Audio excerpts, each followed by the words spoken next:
So my name's Jim Marsden. I lead identity and access management for Liberty Mutual. I have 3 years in cybersecurity, so I don't feel like I'm an expert at this point, but I'm ramping up as quickly as I can, and I've certainly learned a lot about identity and access management over the last few months. And I've got a few things to share around zero trust, where I'm proud to say, I think for one of the first times at Liberty Mutual, cybersecurity is leading a major transformational effort.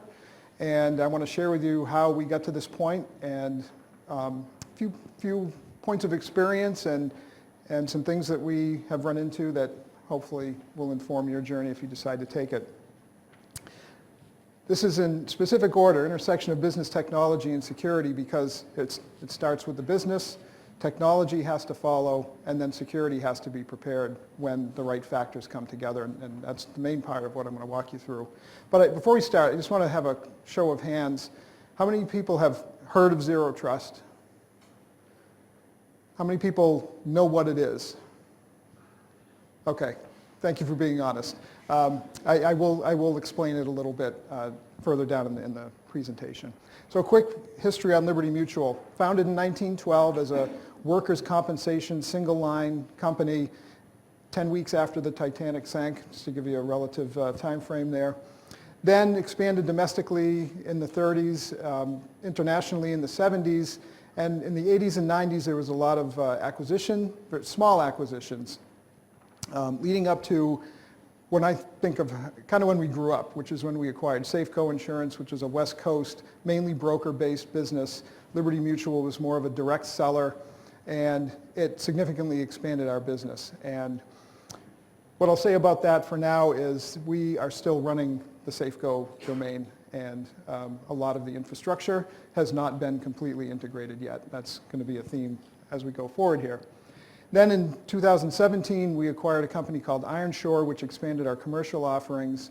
And the data point here is, after 6 months of analysis, we had to go back to the business and say it's going to take 30 months and a few $1 million to really integrate this Ironshore business, which really isn't that big. There weren't a whole lot of employees, there weren't a whole lot of applications, but it's going to take a long time, and it's going to be expensive. And what we've learned since then, there's a lot of pain in the middle. That'll be another relevant point as we move on. Last year, in January, our CEO announced a major corporate restructuring. We sold off our life insurance business, which Liberty had started in 1964, so it had been part of the company for a long time, and announced that we were consolidating business units and establishing a new aggressive goal.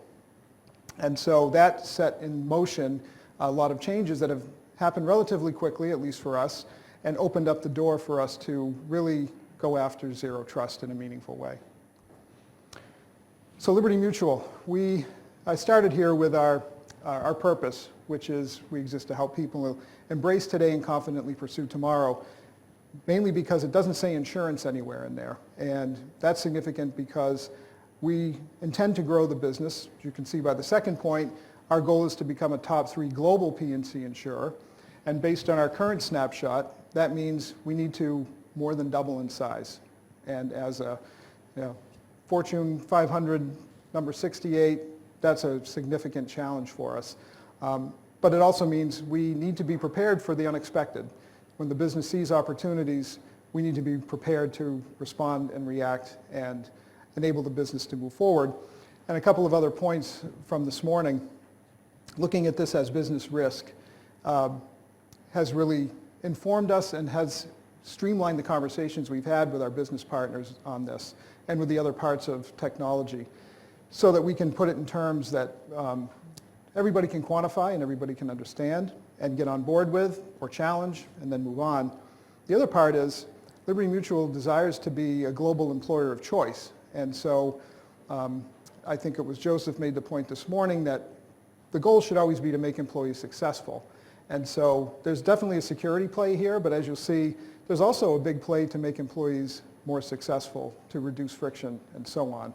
And again, with the announcement of the restructuring, we had an opportunity to re-examine some of the things that had been kind of set in stone for a long time. The structure now is global retail markets, which is our personal and small commercial lines of business. We have a major business in the U.S. It's the third largest property and casualty insurer in the United States. Our West Division is South America and Europe, and our East Division is East Asia, Southeast Asia. Then our Global Risk Solutions business is all our commercial business, and we do write cyber insurance, which sits in our specialty markets. And that group has seen a lot of changes, and some things that I'll talk about in a couple of minutes. They probably underwent the largest transformation. Then all the way to the right is our investments unit. So we are a mutual company, which means we're not publicly traded, which means we have to raise our own capital, which means we have to be very good stewards of our resources. And so our investments business is put at the same level as our operating units because their results really determine the future and our ability to achieve the goal. So key challenges and drivers. We're a multinational company. We're now aspiring to be a global company. Globally integrated, more consistency, increased ability to collaborate, and again, reduce friction is going to be a theme throughout this.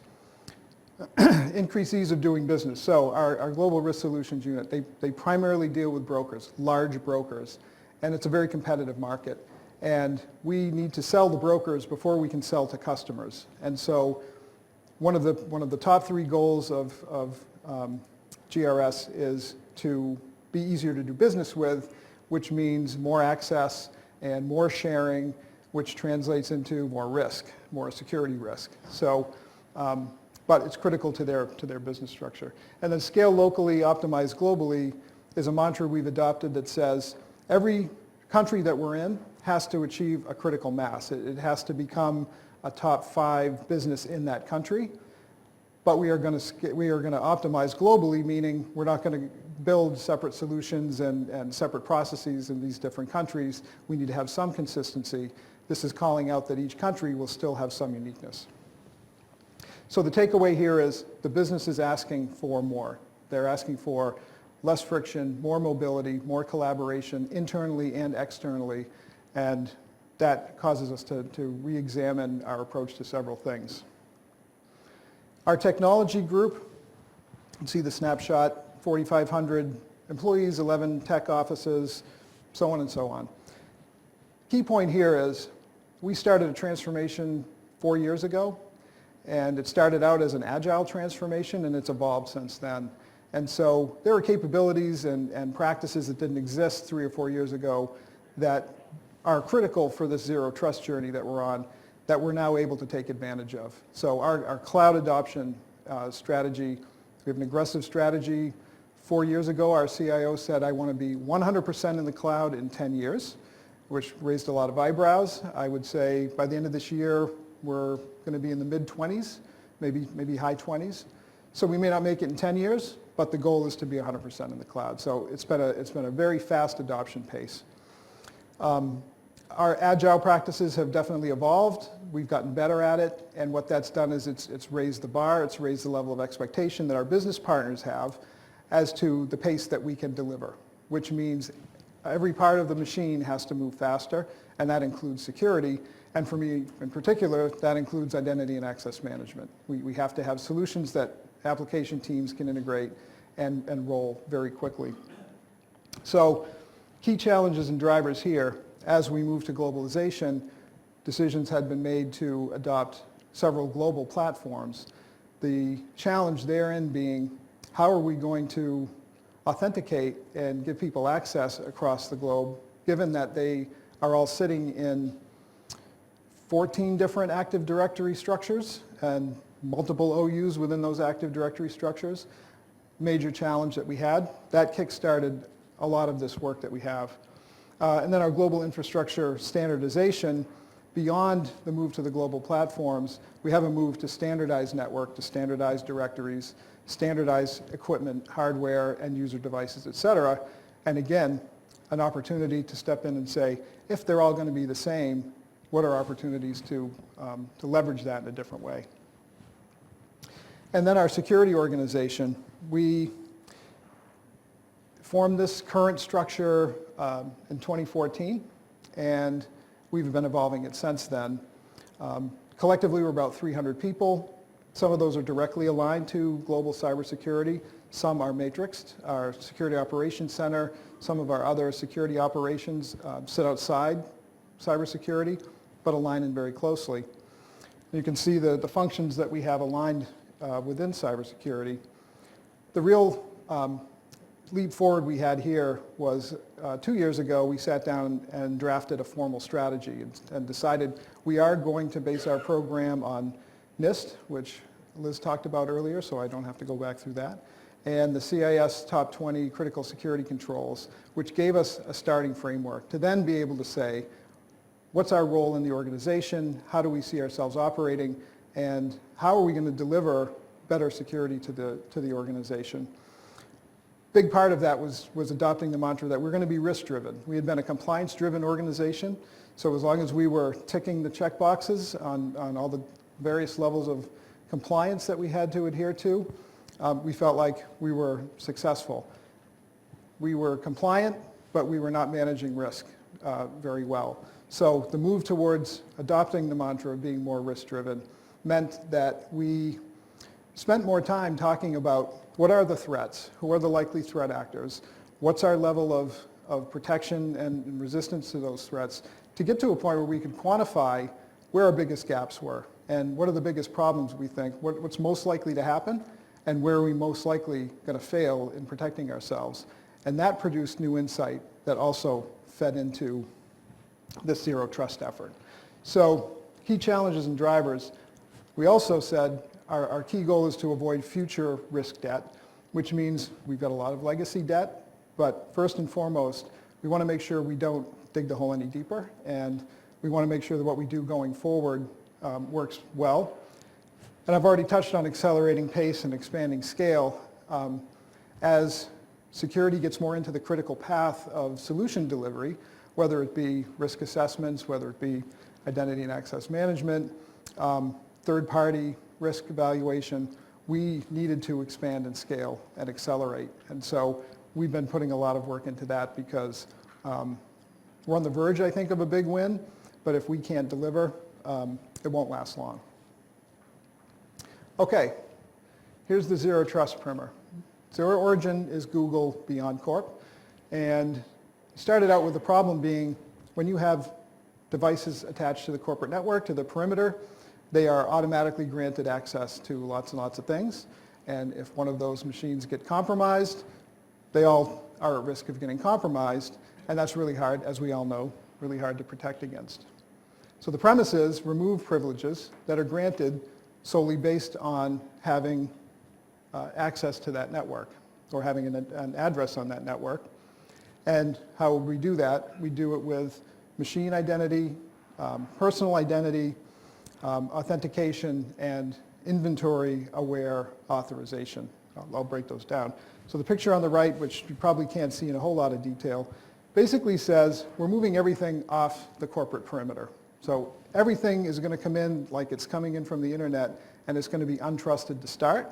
And then we'll use data that we have gathered around human identities and around machine identities to validate and establish a level of trust, which then will determine the level of access that that person on that device for that session will be granted and what type of authentication they need to go through. So case in point, if I'm connecting from within a corporate network, not our production corporate network, and I've got the certificate on the device and it's a trusted session and I'm single signed on to our intranet, then that may be all you need. And I'm going to continue to single sign you on to other applications. If I'm coming in from the internet and I hit an endpoint, I probably have to put my ID and password in. And then depending on the asset, I'm going to be challenged for multi-factor authentication. And then when I get in, I probably don't have access to everything. I might be able to read something, but I'm not going to be able to download any data. And the ability to control all of that at a fairly granular level is a big part of this. So you can determine trust based on the three factors: the person, the device, the connection. Set up your policies to then determine what kind of hoops you want to have people jump through to get to your asset. So how does this play out? Our zero trust strategy, we've named it, we've branded it because it just makes sense to do that, I guess. So when we say it, everybody knows what we're talking about. We call it LM Anywhere. And again, the premise is our apps are everywhere. So we've got lots of deployments in AWS and Azure. We still have our own data centers, and we use SaaS services in the public cloud. So all of that heterogeneity is out there. Our employees are everywhere and continuing to be everywhere more often. People are moving around. Becoming global means that people are moving between countries. They're changing roles more often. And right now it's fairly difficult for someone to pick up from one country, move to another, and get the access that they need. And agents and partners are listed in here. Again, part of our goal is to become easier to do business with, reduce friction. We need to find ways to give our partners and agents access to the things they need more quickly, more easily, and then remove it when they don't need it anymore. So the key things we've done so far, and gotten to this point to say we're not done with this. We're still working towards this. I think we're going to be at this for another several years, which I'll get into when I talk about the challenges. But I think we've made a good first step on a couple of things. So the main effort has been to create a global cloud-based identity store. So we now, with the exception of one country, have created in Microsoft Azure AD a global identity store that we're using to authenticate our users. There's a lot of work behind that. That was a critical dependency for our Office 365 rollout, which provided a pretty good incentive for us to get there because the financial advantage was significant. So we have now the global identity store. So we know who the people are, and we can authenticate the people. What we're currently working on is the device database. And that's taking a little bit longer, again, because we're not standardized, because we have a lot of legacy debt that we need to get through. But we have the roadmap. We know how we're going to do it. Domain joining, hybrid joining devices to Azure and to our internal Active Directory so that for legacy protocols, we can still authenticate people, but we now have the ability to authenticate devices when they're off the network. All of this leading to, at some point, we will move all of these end user devices off the network, which obviously reduces the risk to the perimeter significantly. And we're doing a few things to protect the people and to protect their devices. Multi-factor authentication is kind of at the core of this. Joseph, I was talking to Joseph after his session, and he said, you've got to use MFA in the right cases. You can't overuse it or it becomes a detractor. That's why I'm not a big fan of zero trust, but I think it can be done correctly. I hope we're doing it correctly. We're picking and choosing. And location-wise, we are in the process of rolling out a cloud-based proxy to replace our on-prem proxies, which gives us the ability to validate sessions and control sessions anywhere, whether the machine is connected or not connected. So big wins here. Integrated global employee onboarding flow. We have one way now across the world. When you join Liberty Mutual, you go through the same process, and within a day, you have your ID, your email inbox, and some of the access that you need. And when you move, that all moves with you. That was a big win. One Office Enterprise O365 tenant. Our business units started out all saying we want our own separate tenants. We were able to say, look, we have one global identity store. There's no advantage to having multiple tenants. Everybody got on board, and we've now simplified that, kept the cost down. We have one employee MFA registration process.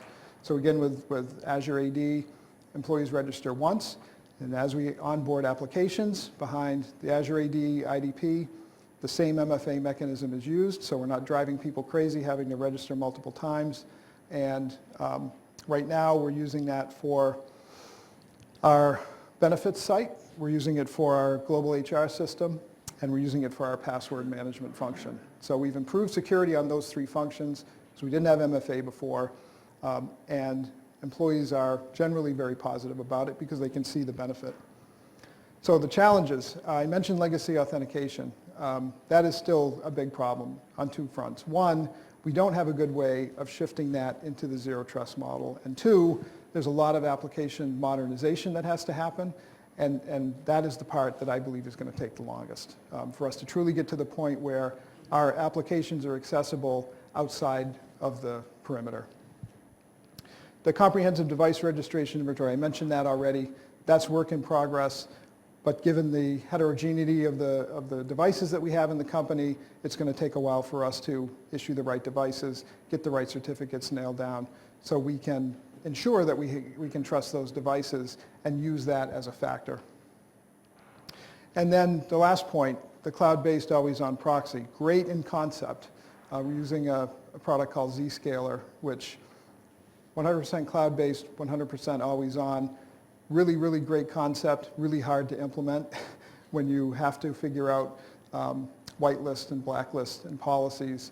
And I felt the bite again this week. It was working great. I get into the hotel on Sunday morning. Everything worked good, but Outlook wouldn't connect, and it's another policy change that we have to make. So we're working through those. Eventually, what that's going to allow us to do is direct link all of our branch offices to the internet and reduce the hairpinning that we have. So right now, wherever you sit in the world, when you connect to the Liberty Network, you're coming through one of our US data centers and then going out to wherever you want to go, whether that's SaaS, whether that's something in AWS, it's all coming through. That's all going to go away. We're going to have direct links, direct connections. And that's going to be a big win. The other big win is the always-on proxy means when you're not connected to the network, we're still going to be able to control that device. We're still going to be able to restrict where you go. We're going to be able to restrict any data exfiltration that happens. That's a step up from what we have today. And then lastly, just to end on a note of employee success, we're eliminating the VPN. And I've been in a pilot group where I don't have to go through the hassle of connecting to the VPN. I can pull up any device anywhere, hit the office.com website, put my ID and password in, accept the multi-factor authentication on my phone, and I'm into my mail. And it's fast, it's convenient, and it's a huge productivity boost. So we have a lot more work to do, but I think we're seeing positive benefits of this. We're making our applications accessible more broadly. We're reducing the friction. We have new opportunities to allow agents more access and in a simpler way than we have before. And I think ultimately when we get to the point where we can actually move the devices off the network, we'll see a significant reduction in risk around our production systems. That's all I have. Thank you, John. Anyone, any questions?